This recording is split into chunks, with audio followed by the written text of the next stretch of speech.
Thank you very much, Honorable Vice Chancellor, members of the syndicate, Professor Anita, head of the department, and all the faculty members, Siddiq, who's a family friend, who's organizing this international workshops.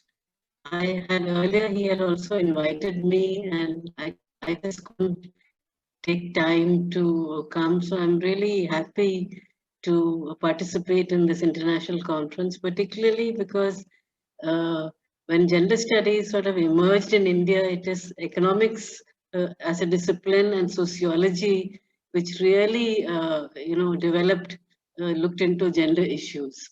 So I'm really glad that in Kerala also the economics department is taking off, and I've seen your program too. Very significant kind of presentations are there in the next all your programs, which I had looked at, and the participants which are there, and the presenters also. And unfortunately, what's happening is Gender Park is also having an international conference since yesterday for 3 days, and on women entrepreneurship and sustainable development. But I will definitely come in between to listen to some of your presentations in some sessions, both Maitri's as well as the one today, maybe in the afternoon also. I'll try to come in to see on entrepreneurship on the board. So I'd really like to. Why I've chose this women and land is because one is that, of course, there's a farmer's struggle that is ongoing, but more than that, it is also because Kerala also has had a very significant history of land reforms and land struggles. All India, they have been in the pre-independence period, present movements and varied movements related to, but the whole gender part of it in terms of women's right to land, that discussion, even in Kerala, it's really not taken off. And about 5-6 years back, I remember sort of women's organization meeting in Trivandrum I had held, and I was told that it's not really an issue here at that stage. But now I find that there is much more articulation of the issue, but still, it's in terms of women are sort of farmers in agriculture in varied ways. They might be leasing in, leasing out, or own a plot or work in family farms. In varied ways, they are farmers.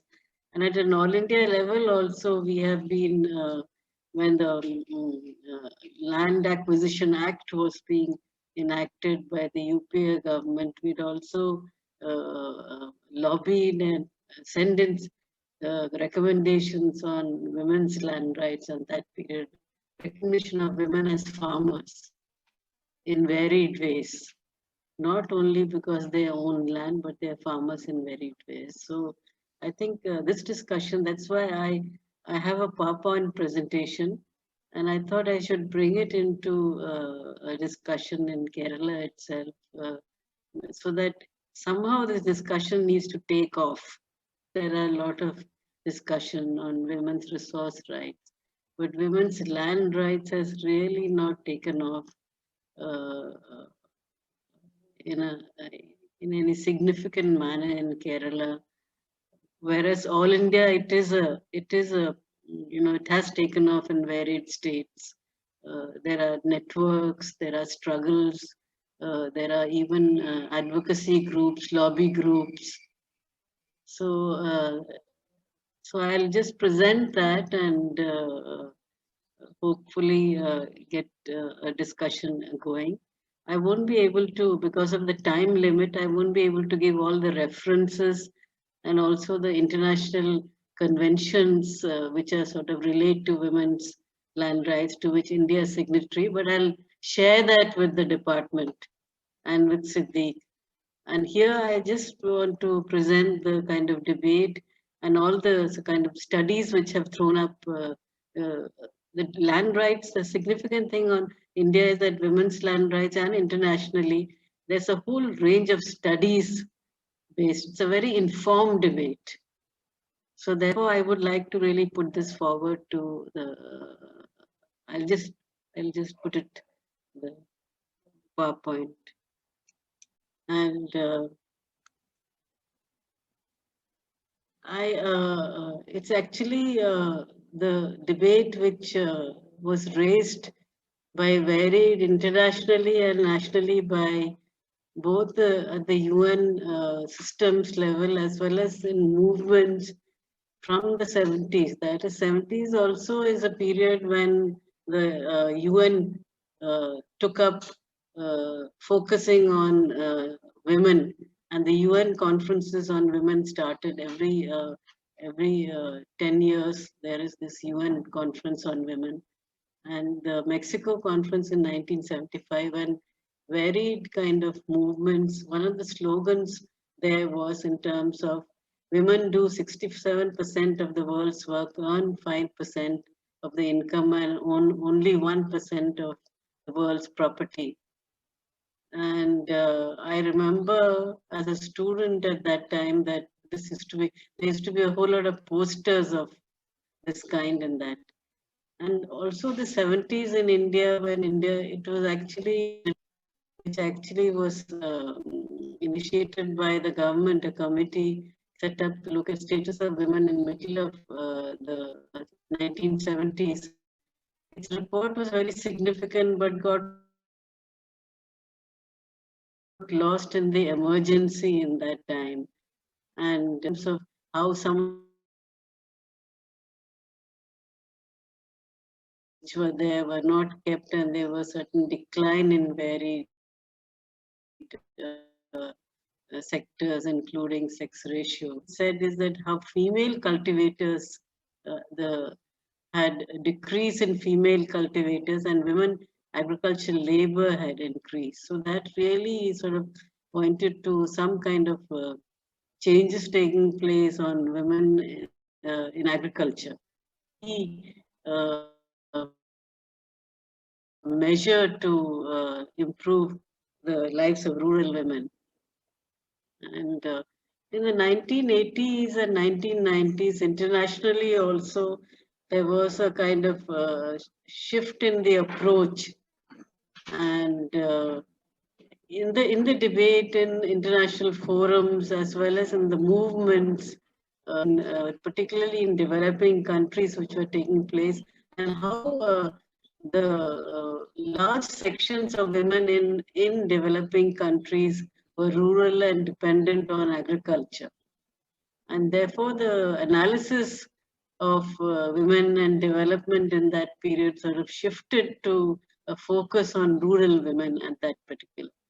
And it was also acknowledged that women were denied rights in access, ownership, and control of land. And also, statistics showed that there were few who had direct ownership of land in their own right. And there was also very little data at that time in terms of the gender asset gaps within, say, even within a country or across countries in that region. And internationally, we have, agencies, they have, like you have SDGs now. In that time also very sort of perspectives which sort of come because they impact the national discourse and policies, and also civil society groups which are working in rural areas also, and which sort of uh, relate with international support funding. The livelihood in the 1990s, one of the focus was a livelihood perspective, and this was very significant and varied not only in disciplines, it also in multilateral, bilateral agencies, grassroots organizations, and policymakers. And so there was some kind of discussion on what is the kind of agrarian chain that took place in post-colonial societies of the developing countries. And one of the things was to look at the approach that developed was to look at rural life as being integrated, located in specific contexts, cross sectors, and informed by field action and engagements. So this was a very significant. And the gender analysis in this livelihood approach actually created the space for gender analysis to emerge, and how gender relations was interlinked with the broader process of change. So a very significant aspect that has come up, and I think in Kerala, because of the matrilineal discussion, this is very important, is because the household, it really opened up the whole concept of the household as a kind of, unitary kind of concept to how it had it had variations, and how also they in different kind of households in different regions, different contexts, how do they link with the broader economic and political structures, it also opened up livelihood about how you look at rural markets as social, political, and as also unequal, being unequal. And then also the role of institutions, be it the state or the market or communities, diverse communities, how they manage natural resources, and were these institutions, were they gender neutral, or were they gender sensitive, or they were, discriminatory. So it is in this kind of debate and struggles that women's entitlement to land and other land-based resources began to be addressed from the since mid 1990s. And in this, one of the things that the varied networks which we've conducted studies is to show that one is to show to various sections and to bring the informed knowledge that why entitlements matter. So one of the things which came up is that the key factor linked with rural poverty was land. And arable land has been analyzed, in the narratives also, women from rural areas, it comes out of how it is the main, most valued form of property for its economic, political, and symbolic, in the sense that identities are also linked with land. Farmers' identities, how we can see in this farmers' struggles, how they are so much linked, their own identity is so much linked with the land, and how arable land is livelihood sustaining as an asset, and where regions where agriculture dominates livelihood, land is very important for reducing the risk of poverty and enhancing food security. So women who own land and control assets are better positioned to improve their lives and cope, particularly in face when there are crisis situations. And also where these are all based on studies conducted by women's land rights networks and movements. By owning land and homes, women directly gain benefits of using land, earning an income, and also have security of a place to live. And research has shown, even in Kerala, that those who own land generate a much higher non-farm earnings from self-employment than people without land. Women can also use land as collateral for credit during crisis, or also for investing in other income generating work, in the sense that you can diversify your, if you are able to have that kind of collateral, to diversify your skill and your work also. And also studies in Kerala itself has shown that how property and asset ownership have led to better nutrition in terms of survival of the household, education, the amount of investment that households put into education of children, and also the nutrition and health of the children, because women are able to sort of decide the cropping, etc. So when women go into that, into cultivation, they definitely focus on food crops. And also a study of marginal farmer households in Kerala shows that mothers' cultivation of a home garden. I think this now the Kerala government is and has been promoting all the varied schemes related to kitchen gardens and small plots around the house, and how it had actually improved nutrition, particularly of children, and particularly also that it can also gives how various economic shocks and social risks, how it sort of gives a kind of support. You can draw support during these kind of economic shocks and social risk. And therefore, particularly in Kerala, if you look at the migration, or in areas where there are conflicts, or where women are abandoned, or where there's violence against women, or there's women divorce, or there are polygamous relationships, or illness, HIV, AIDS, or death. In that, how these entitlements are very significant. And in regions which are in India itself, hunger and chronic undernutrition, in sort of, even if you look at the studies on Attapadi area where there had been starvation deaths earlier, women often are the main food growers. And you can see that there are studies on Attapadi and some of the tribal areas in Kerala itself, how because of losing of land, as well as landed, and changes in cultivation patterns have led to sort of lack of food and nutrition. And even now, rural women are responsible for half of the food production in developing countries. They produce about 60 to 80% of the food. And there's been secure land tenure is very significant. And in terms of, improving the agricultural productivity and land improvement. The moment that security is there, then more kind of significance is given to, and also it ensures better productivity and also access to various programs.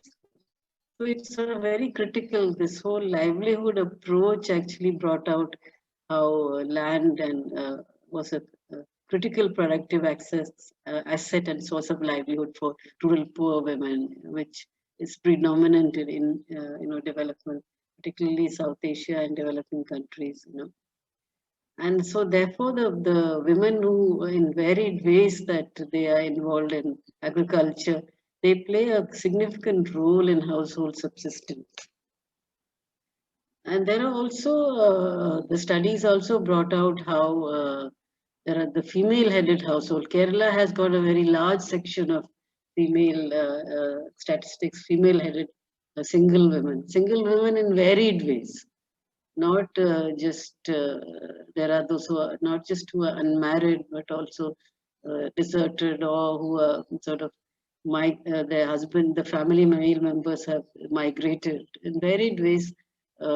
Deserted single women, there's a large section in Kerala in particular, and India itself, it's about 25 to 30 female-headed households. And there are increasingly households by conflict areas, like communal violence or other kind of conflicts which are taking place.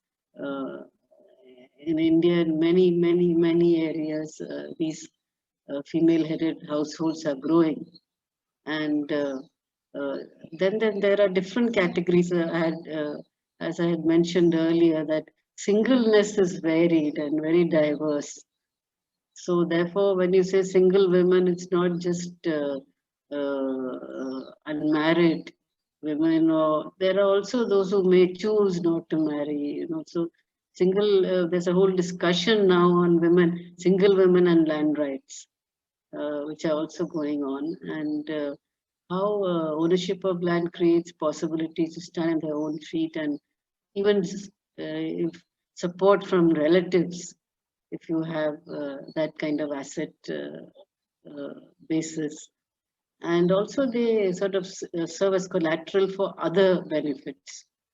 And this has been in the Land Acquisition Act. One of the things that we had put forward is how access to credit and finance, how whether it's just titles, or there should be, in different ways, if women are recognized as farmers and have that farmer's card, whether even if they don't own it, but they are accessing it, then it sort of gives them access to credit. So the interlinkages of varied levels of recognition of women's work in the in farming, in agriculture, that also gives them access to. If that recognition is there, then it gives them access to uh, credit and varied sort of finances, loans, or say when a crop fails, crop failure supports, which can be accessed. Even if the titles are not there, if they're accepted as women farmers in varied ways, and also where male migration is high, women, they are the main rural agriculture, and therefore the government programs should also need to support these women who are sort of dependent on, who are actually principal farmers in many areas because of this high male migration. There have been studies of Himachal Pradesh and various other, where this is very significant. Then what is the ways in which women access? There are different ways in which women can or do or they do not access land, but there are varied ways. And one is the inheritance, and the second is transfer from state, like land distribution, uh, or housing distribution.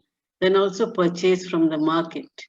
And here I have sort of gone into, we've done studies of not only India but also South Asia in particular, to show that what are the different ways in which women access, or what determines their access to land.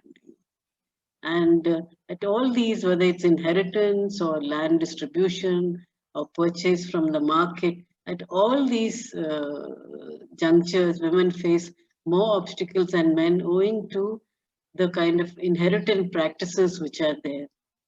The male privilege in marriage, gender inequality in land market, or male bias in land distribution programs, country to country, community to community, even within a region. And one of my students was doing, who I was guiding, was doing a study of in Erikad, in Patnamthitta district, Dalit colony, which sort of got formed with land reforms. And there we found, we were tracing how what the social mobility of Dalit households in that area. And we found that during the land reforms, actually out of 125 sort of households which got land, that is in that area, there were actually about 30 women, single women who were also given land. Although it was not a part of the debate of land reforms in Kerala at that time, but there was a kind of distributive and fairness in some of the areas, but in other areas where land reforms and distribution in Kerala studies, not everywhere the single women, this percentage, it's very varied. So unless you have a very pronounced kind of policy on that, it doesn't automatically that in distribution that whether it's housing or land, whether it will go to say single women or in the name of female-headed households, it might go to the son or to an uncle. So in most inheritance practices are such that traditionally don't own property, since land is inherited through the female line. And in most cultures, inheritance practices are patrilineal. In Kerala also, we found that Irudaya Rajan has his studies were in some areas in Thrissur area where matrilineal, where there was a practice even till very late of land. In practice, land was given to female members, even when whether they are getting married, the land is definitely as part of their share. Even there, these sort of shifts were taking place more into patrilineal and practices and denial of these. And the emergence of dowry, in fact, from matrilineal to sort of moving into patrilineal and patriarchy and dowry systems. And customary laws, for instance, in many countries are related to marriage and bar women from obtaining primary rights to land. Rather, they only have use rights are there. For instance, in Nagaland, there are use rights which are there but it's all through the male members, fathers, husbands, or brothers, that there are use rights, but not really ownership, primary rights to land. And however, access is not the same as ownership, you know. And since you don't have ownership, your social protection also weakens, because you don't, it's just access that you have. Say if you're going and you are just leasing in some land, or you're just working on somebody else's small farm, then the since there is not ownership, the social protection sort of is lessened. And in most countries, legally, of course, women can purchase land on the market, but because of the weak asset bases and high degree of economic dependence, these sort of prevent women from sort of accessing even they create barriers to even the market. And often they have to take the permission of the as male members before committing family resources. And so this sort of in a way that resource use gets affected, because there is a low motivation for women to invest in the land they use. For instance, irrigation in land rehabilitation programs. Unless there is that kind of asset ownership and base, the motivation to invest in land use also is limited. And this we have seen in many, even in Gujarat, some of the irrigation project studies, and where rehabilitation is taking place in Sardar Narovar, the various dams which have created land assetlessness and landlessness, where rehabilitation program.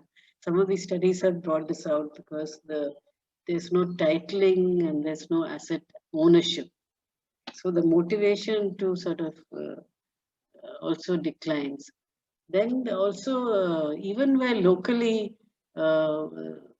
women do get entitlement to land, they may be reluctant to access it for fear of losing, say, family support. The brothers may not like it, or the male members, or they feel that if they're in their marital home, if they ask for land from their natal homes, then maybe their support in the family, their natal family, may decline.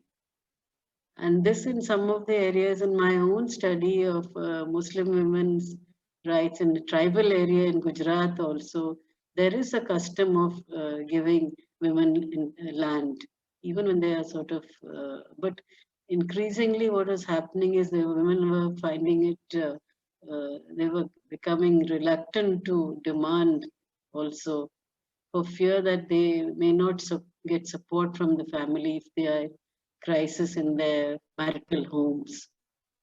And India studies show that daughters often waive their land rights in favor of brothers to avoid being termed as selfish. In the not only in the community itself, they'll say if you earn these rights, not only within the community, but also even the land administration. And we, in our studies, have shown when they go to the land administration and try to access their rights, the talati or the revenue officials, they will sort of say, why do you want to do this? You won't get any support. Your family is against. And who will be there for your support? So there are waiving. They sort of waive their rights, and in fact, from these the documents of land titling, the inheritance titling, they get removed, and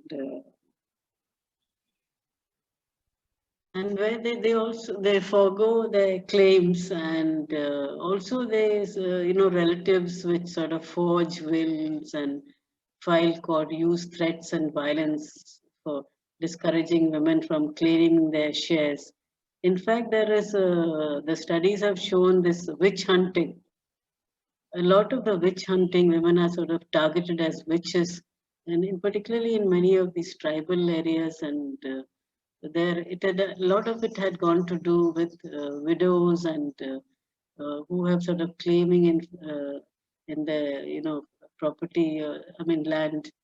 So even if there are smaller plots, and so they get demonized and isolated as witches because they are sort of demanding, making these demands. So this also show that how society itself can target, and in varied ways, if women demand their entitlements within the family itself.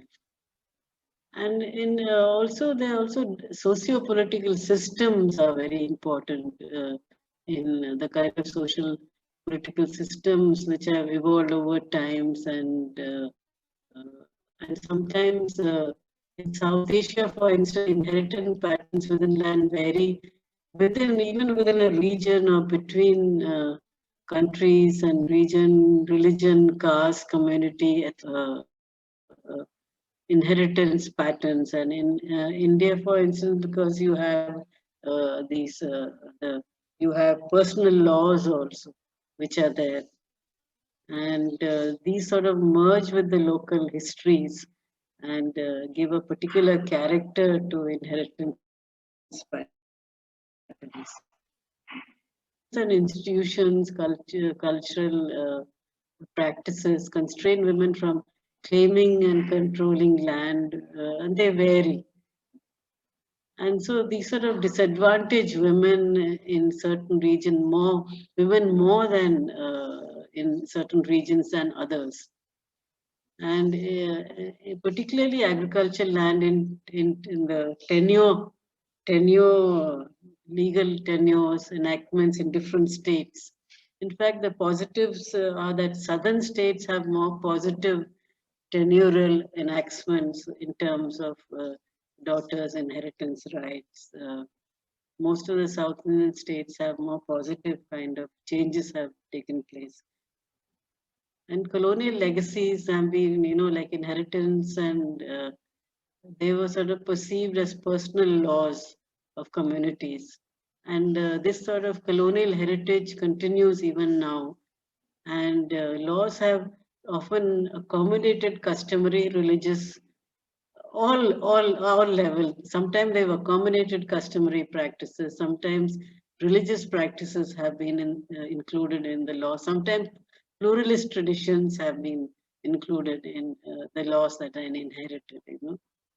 And so, and also inheritance to land, particularly agricultural land, have been most difficult to enact. And if you look at India, that the Hindu Code Bill on which Baba Sahib Ambedkar resigned from uh, the government in independent India because of this rights of daughters in the family property, and there was so much of strong opposition. Although Jawaharlal Nehru had initially agreed to the act itself, with Baba Sahib Ambedkar had drafted, there was so much of opposition. Particularly now we have a farmer struggle going on, and Punjab was one of the strongest where women's land rights. Even now, it is a very big issue in that area. And Punjab also, those are the regions which have very low sex ratio. Sex ratios are very discriminatory. So therefore, these kind of debates need to be, and it's only in 2005 that after 56, so after 56 in 2005 only, one could amend, and these sort of that amendment overrided the tenurial laws of different states. and enable daughters, including those who are married, to become co-partners in joint family property. And in Kerala, it's equal, in terms of the law, equal rights to all every individual has equal rights, but in practice, that's not what takes place. And South Asia, there are there are studies have also looked at what is it that is conducive to women being able to exercise land rights, and what are the kind of resistance that comes up. So one saw that in the studies, South Asia in particular and Southeast Asia, that South India, Northeast India, South India, Sri Lanka, Nepal. Nepal, particularly the new constitution, there was a huge debate on women's land rights, and it has been incorporated in the new constitution following the end of monarchy in Nepal. In areas where women marry either in their natal villages or nearby villages, and or where close kin marriages prevail. And so these are the sort of areas where it's more conducive to, and where the Parda system does not exist, and where women's labor force participation is either sort of medium or little higher level. These are areas where there are less resistance to women's entitlements to land. Except in Nepal, where these areas contain traditionally matrilineal and bilateral communities. There is some history of matrilineal and mixed bilateral kind of customs and community practices. Regions where women face most resistance to claims are North India, particularly North, Punjab, Haryana, Rajasthan, UP. These are now the strongest area of the farmers' struggles. And this Bangladesh, Pakistan, and although, for instance, where marriages are far from natal villages or close kin marriages are forbidden, as in a lot of these honor killings which have taken place also have got to do with this kinship within what kinship can marriages take place, and they've also got to do with property rights, and where parda and stricter controls are there over female sexuality. In those areas, the adverse, these are resistance areas to women's access to land. And female labor, in regions where female labor force participations are low, and inequalities in private land ownership are high, and common lands which are eroding are also limited and disappearing. These are also areas where women lose out in terms of rights. Actually, in terms of religion, Islam actually sanctions inheritance rights. It's in the religion itself. There is these inheritance rights are there, but because of the practices which takes place, where strong control over sexuality, female seclusion. So much of the advantage that Islam as a religion sanctions get sort of eroded because of these sort of cultural practices and control over sexualities.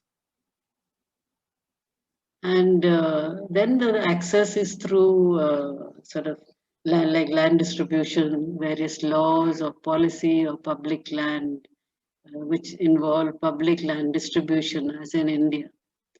And be it poverty alleviation or schemes for land distribution or for resettlement, conceptual biases sometimes sort of impact their implementation.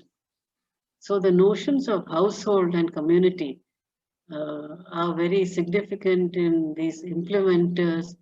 And also, recently there was, about 2 years back, there was in Kerala, the planning board had held a meeting because the SC subplan funds were getting lapsing.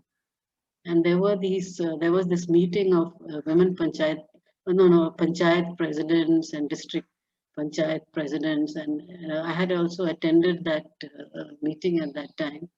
And it said that the notion in terms of even why the funds for SC sub-plans in terms of whether it's housing or it's water supply or building a road was because the notion of the household, the way the composition, the way the community lived in larger, lived many sort of family members lived in largest the settlement of these and so the even the notion of what is the like what is a household,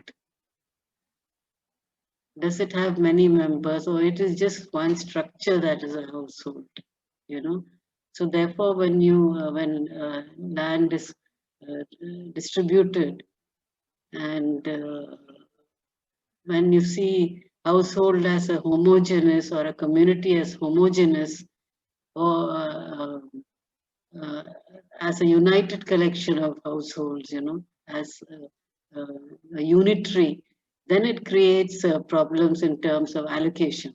Unit allocation of resources get affected in that sense. So there have been studies on Operation Barga in Bengal because Bengal had serious land reforms which undertaken. And my late, she's passed away, sociologist Joyati Gupta, Professor Joyati Gupta, she had conducted very detailed study of this area in Bengal and how giving land to there was a very strong male bias in registering even tenants and or giving land to landless. In Midnapur, found that 98% of holdings distributed went to men. About 90% female-headed household, the land was given to the women's sons.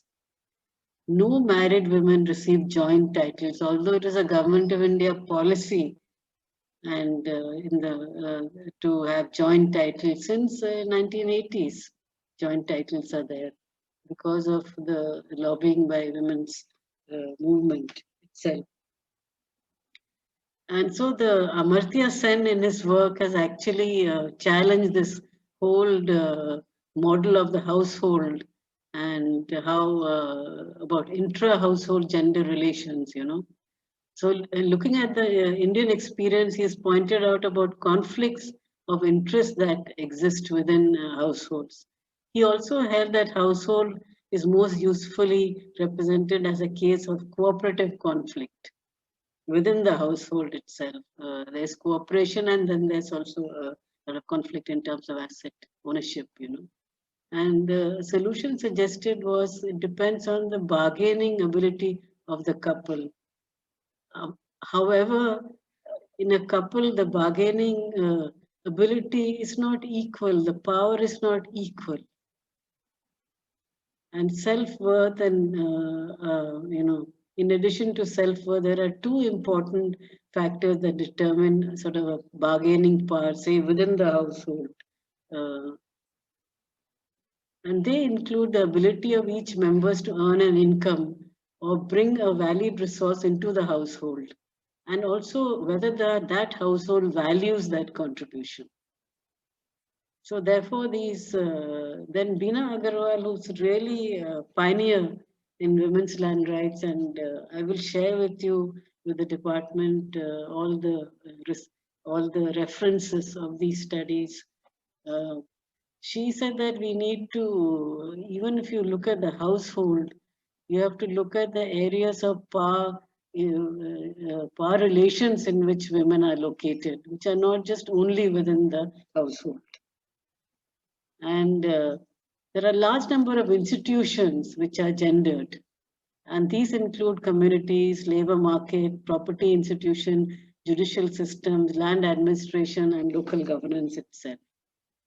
And recent studies have focused on gender as social relations, as sort of, looking at subjectivities and how there are shared and separate interests within a household, which what Amartya Sen had said about cooperative conflict, there are shared interests, but there are also separate interests within households, and power resides in these material assets as well as in the kind of discourse that you have, or the kind of um perceptions within the household and the kind of discussions that they go on, and in society itself.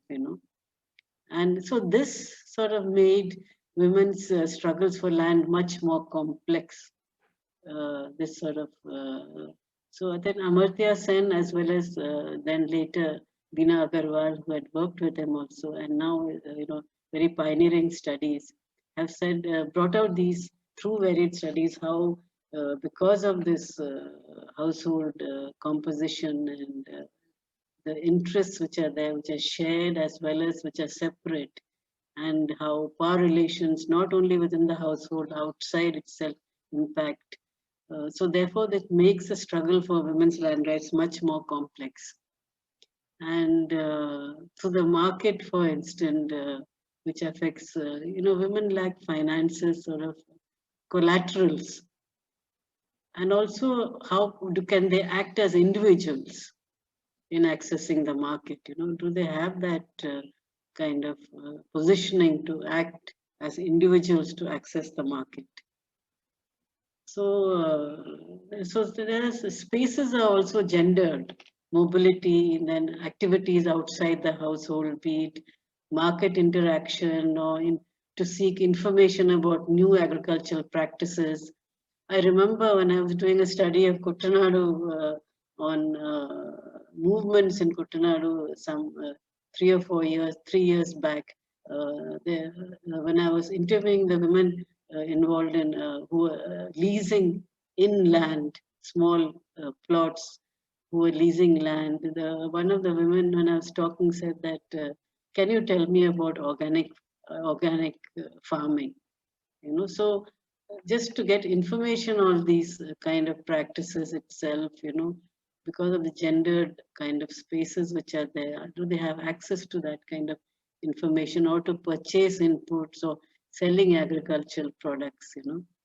And so this sort of limited, because of this gendering of these spaces, mobility, and it sort of limits their ability to undertake farming independently and to attain maximum productivity. And studies also show that when they're dealing this, in fact, there are many studies, including Bina Agarwal, and also some of the studies undertaken in other parts of India by different people who are involved in networks and so on.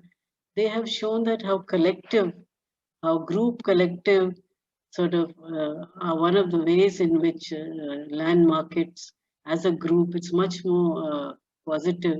Land pooling, for instance, very interesting case in a tribal area in in Gujarat, where the land is it's banned that land cannot be given to non-Adivasis, and there was this mortgaging a household which had was sort of at the point of mortgaging their land because of sort of a lot of financial and other kind of agriculture stress which was there, and the women sort of pooled in their labor and they did collective farming over there. And there's also land pooling which has taken place, and how they manage even small, how you can manage small size fragmented kind of fragmentation also can be sort of avoided with this pooling and with collective kind of farming. In Kerala also, this is joint liability groups are very successfully doing even the Kudumbashri groups in terms of collective farming, and they're sort of reviving agriculture in many areas, even in Kerala.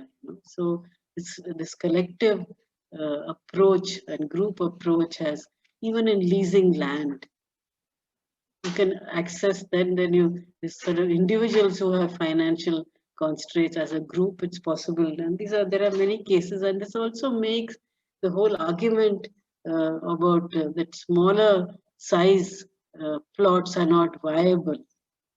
In fact, these have shown that they are viable, and with women's entitlement and rights, they do become viable with the support systems that are given, and and the financial access, and they can access funds for capital investment, take advantage of economies of scale, and they can come together for labor sharing and to market their produce. Where land is held collectively, the group will use rights but not the right to alienate in case of pressure from male family members. They cannot alienate in this group the land because there's still that pressure from male family members, but they will still have the use rights which are there. And since 1990s, there have been varied platforms. I myself was part of the only network on women's land rights statewide when I was earlier settled in Gujarat. And and then gone across to many other states. And these have led to many alliances and coalitions. In African countries, for instance, and even in Nepal, they were part of the new democracy movements, and so therefore where constitutions were being set up and were being designed and enacted, and where this women's land rights uh, have been part of this democracy movements also. So in the post 90s, these have been very significant. Nepal is much more recent, and the women, because a large number of women also who were elected to the assembly, uh, and the movements, the preceding peasant struggles, which sort of inform the constitution making. So therefore, the platforms, networks are very significant. There are different ways in which lobbying and engagements can take different levels, which can take place. And there are a lot of learnings which have come from grassroots experiences, and that relate to sort of how claims have to be enforceable, and the ownership and rights of use need to be guaranteed. Two rights have to have a legal, uh, they should be a legal right and they should be enforceable also.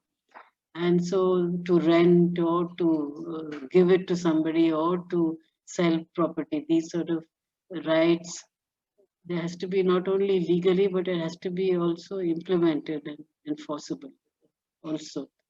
Then there's also differences in application of customary and statutory laws. The way customary and the way that there could be a barrier to guarantee of property rights, where uh, there's a combination of customs, statutory laws may be there, but customs predominate, a certain customs. So there could be sort of barriers which sort of take place to that. And so I think this is one of the crucial things about how do you, sort of amend and sort of harmonize statutory and customary laws, which are sort of give women those entitlements and rights. Those are very significant. And in the Northeast, some of the studies which are coming up and the struggles which are going on. Uh, for instance, Nagaland, a huge struggle because Nagaland, it's very interesting that women have use rights on land and women are the primary cultivators. In the tribal, it comes under another, under the constitutional thing where tribal councils are there. But very strongly, historically also, women are not part of any communities, any decision-making bodies.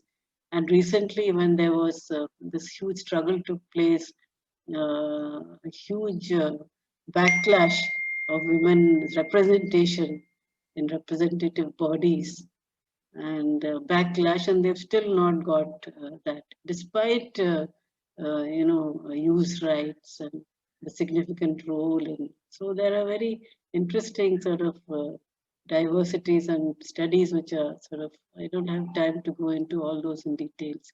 Then legal literacy is very important. And also, see, governmental Assam, one of the studies that we had conducted in Assam, very interesting that some areas come under the schedule which sort of gives tribal councils have the right to governance in those areas. And then there is parts of Assam which sort of come under the Indian state laws. So, for instance, to access government programs on land, say some benefits for land, for instance, you need individual titles. So the land is given to individual title. So what was there as collective earlier, so therefore in these tribal councils which had sort of used to have use rights for various households, which are sort of given out, then the dominant sections in the tribal councils made it private property. So how a national kind of laws and enactment can also erode more collective and more distributive kind of practices which were there.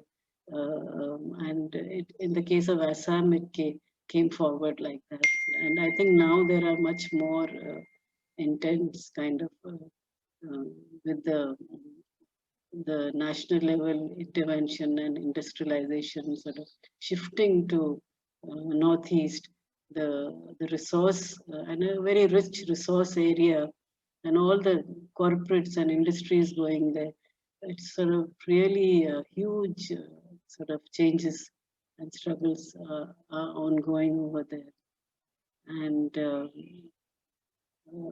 in fact, the citizenship struggle which is ongoing and in Northeast are very much got to do with these asset bases of people, and how you want to eliminate one section because of it creating competition for resource bases and for livelihoods. And so legal literacy has been very significant, even in the women's land rights networks. It's through legal literacy that we, in fact, even found out what are the different kinds of discrimination that are, what are the perceptions that are there. And also, what are the kind of support organization that can enable women to make the claim. So, for instance, women who are elected members.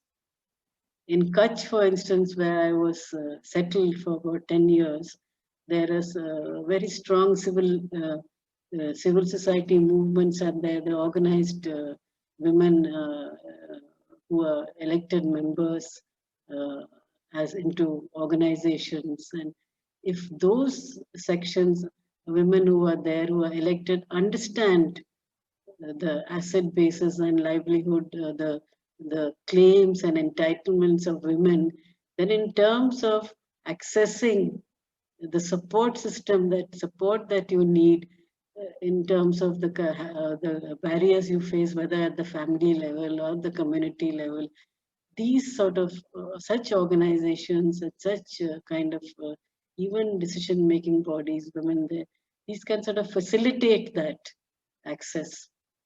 So, for instance, in Kerala, with so many women in the local level governance, if there is a huge awareness created about women's resource and land rights and asset bases, if that kind of awareness is created, so these individual women who are struggling for various, whether they're deserted or single women in various ways, you can imagine the kind of support that could be there, and how movement can go forward for women's entitlement and land rights.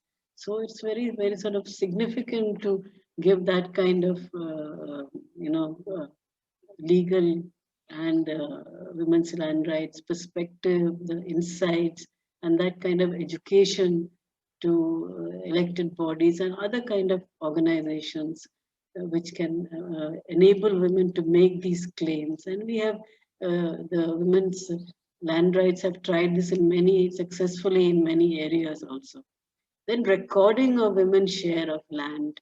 We found that the land record, which is called Satbara 712, is the the document in which in which uh, your share in the all the recordings are done. This land recordings which are done, individual family households. So in Gujarat, in fact, we tried, and the in terms of changing that form in which, like, if a marriage sort of takes place, automatically the name should be entered in that document. That recording should be there at varied levels, and so therefore that recording, then it's possible to take recourse to making claims. So the how recording is such a complicated process. The the form itself is so complicated, and so therefore these kind of land administration and land recording information and that kind of awareness is very much necessary, and this should be done in Kerala, for instance, could be done at the local levels in terms of the new elected members awareness.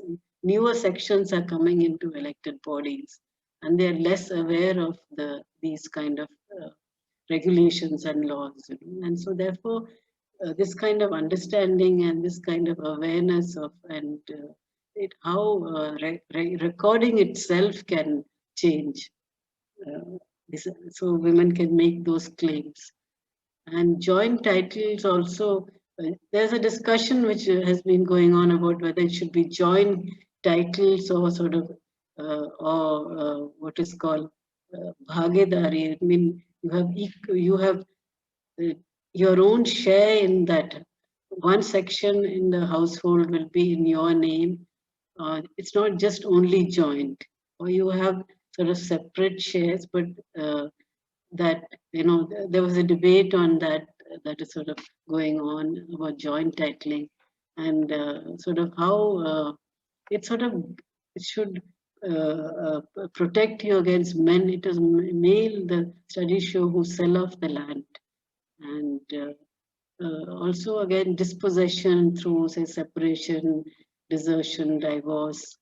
Therefore, if you have your own share in that, it sort of increases your bargaining power in the household, and even in decisions in farming, in crop that you select, the crops that you select. Studies have shown that women go more for food crops rather than cash crops, and men will straight away go into cash crops and into fertilizers and so on.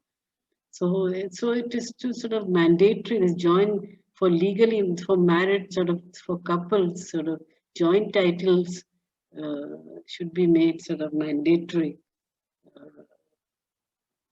And collective approaches, that I said studies women can support in varied kind of, I have earlier mentioned this collective approaches which are there. Then sort of the kind of transition, social change needs much more investigation. What is happening, to what are the transition, particularly matrilineal society to patrilineal and patriarchies, and Northeast. I have a separate paper some other time maybe on these kind of changes which are taking place, and into how these economic changes in cultivation practices because of migration or cultural, say, upward mobility or influence of urbanization, how these sort of social processes, how they have an impact. These need much more investigation. And this Nagaland, uh, this I've just cited this customary logs of interpretation of this law, customary laws. Who interprets it? Even if it is, say, sort of not discriminatory one, customary law, but who interprets it? You know. So their sort of interface with modernity, is it in their favor, or in whose favor is it? You know.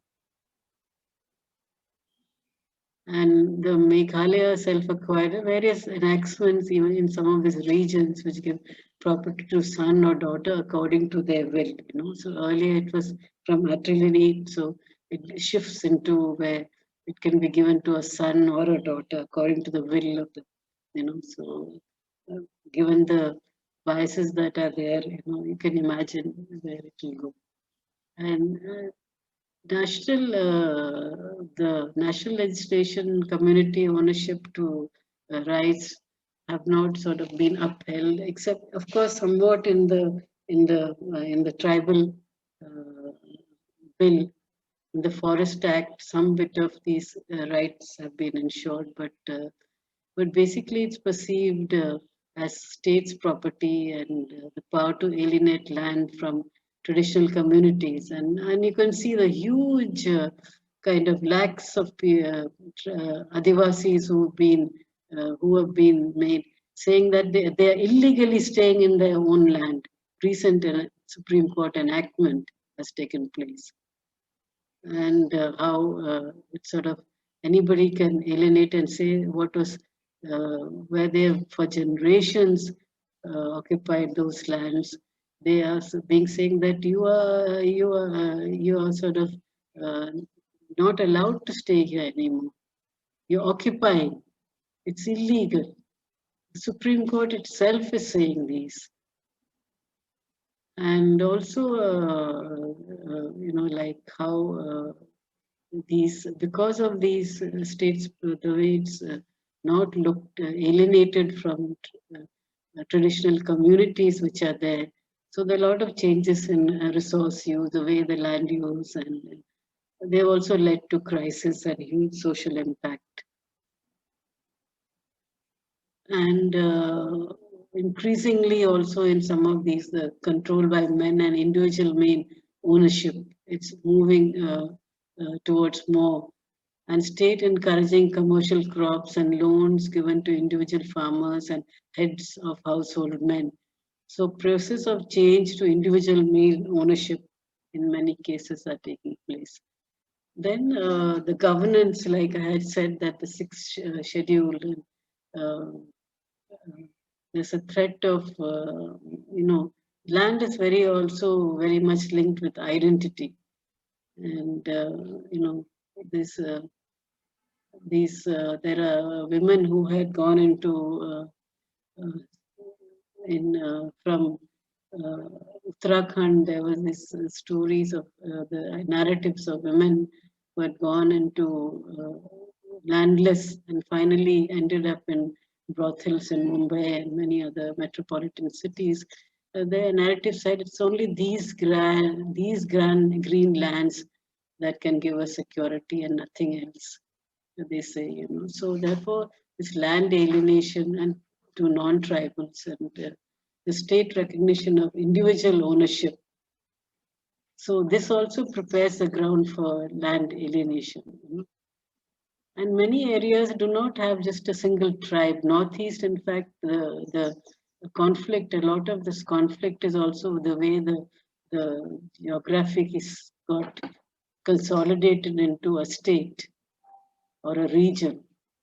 And that sort of the demarcations from colonial period itself created conflict of within communities.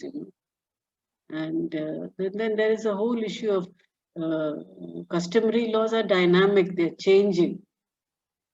And so there is attempts also in the name of identity of a community, that you try to have a uniform customary law in the name of unity or even national integration or whatever, and then sort of erode women's rights within that.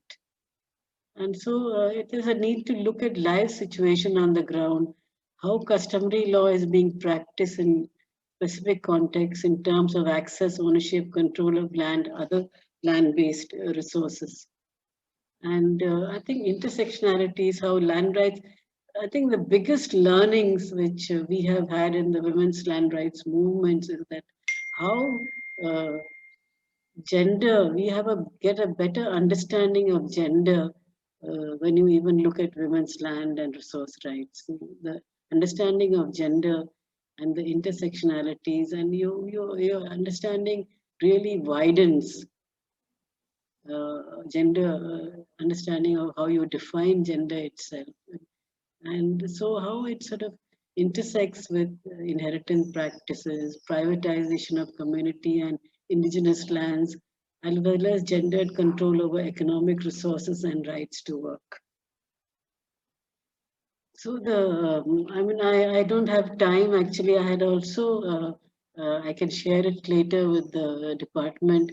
I'd gone into a whole section on how the 5-year plans from when the plan document started to right up to the planning in the till the the UPA time when the planning process was on. Now there's no planning in the central government level. There's no planning uh, in that sense.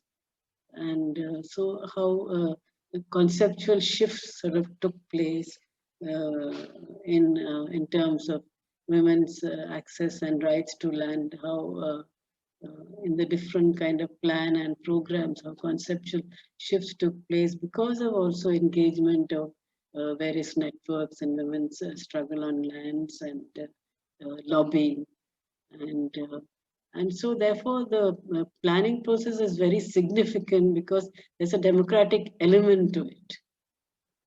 It has to be debated at many levels.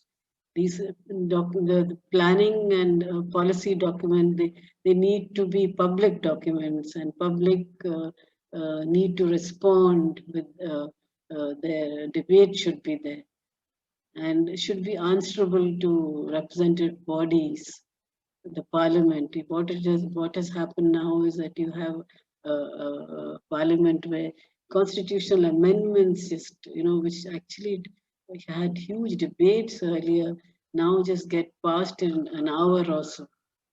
And so therefore the democratic process, what's happening to the democratic process is very significant because it affects the planning and the policies that are coming up, and the spaces for consultation and debates have also narrowed. The consultative process earlier in all the plan, when the even the budget making process, there used to be women economists used to be part of that, the planning, various committees which were set up by the planning commission, and so therefore that kind of process, those are no longer there anymore. And then therefore advocacy, and I think in the Kerala context, this I've been sort of saying, I had chaired the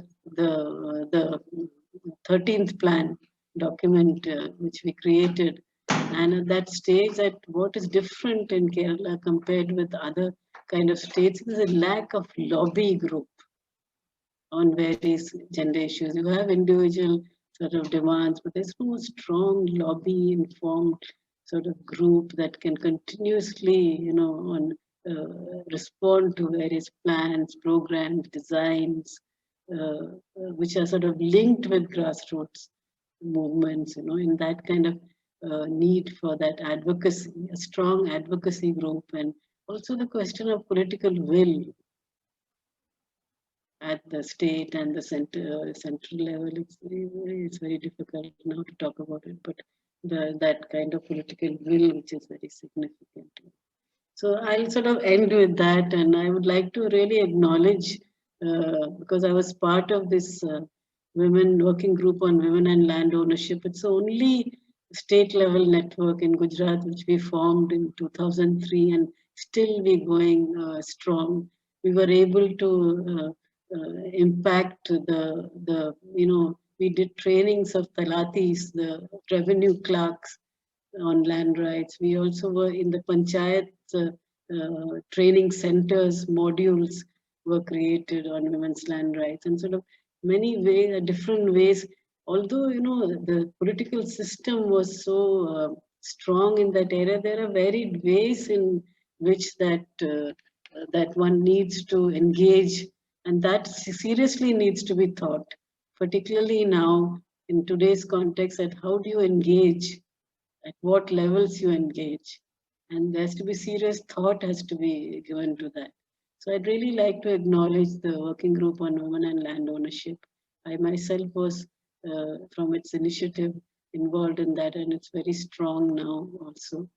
And then Beena Agarwal, Dr. Beena Agarwal, she helped us even in the Gujarat itself in how to study, go about studying women's land ownership.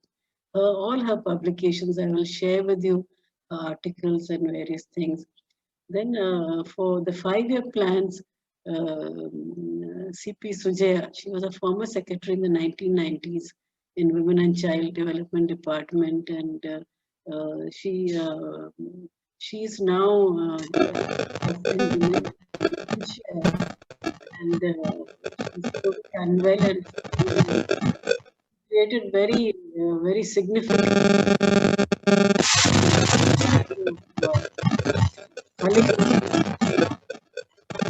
there.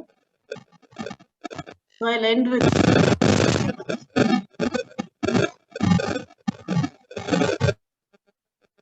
So I'll sort of end with this something's happening to the sound.